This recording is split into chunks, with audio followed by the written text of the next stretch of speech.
110 metr kvadratdan tashkil topgan 3 xonali 2 tomonlama proyektdagi xonadonimizni taqdim qilamiz. Asosiy kiraverish qismidan bizni katta hol qismimiz kutib oladi, mehki zonalarimiz qilingan holatda. Proyekt bo'yicha asosiy mehmonxona, kuxnya, alohida bo'lgan yuvinish xonalar, kaladoviy, bolalar hamda kattalar yotoqxonasi. Kirishni esa asosiy mehmonxona qismidan boshlaymiz. Ichki eshiklarimiz zakaznoy MDF, devorlarimiz mo'ysha aboylarda ishlov berilgan, parda qandillarimiz, gilamlarimiz to'shalgan holatda. Asosiysi domimiz to'liq foydalanishga topshirilgan, kadastr hujjatlarimiz tayyor holatda, yo'l yoqasidan birinchi liniyada joylashgan.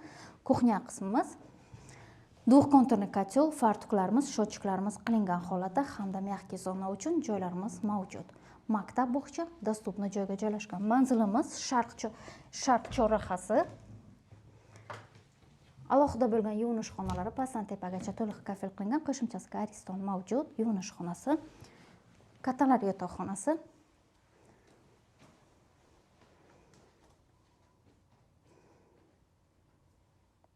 Uch xonalik uchun ideal proyekt. Ushbu xonadonimiz 2 tomonlama proyektdan tashkil topgan.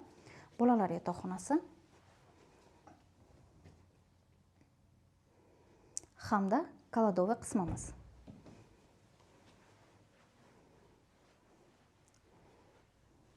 $74.500 ga baholanayotgan ushbu xonadonimizning batafsil ma'lumoti sizlarga qiziqarli bo'layotgan bo'lsa, pastga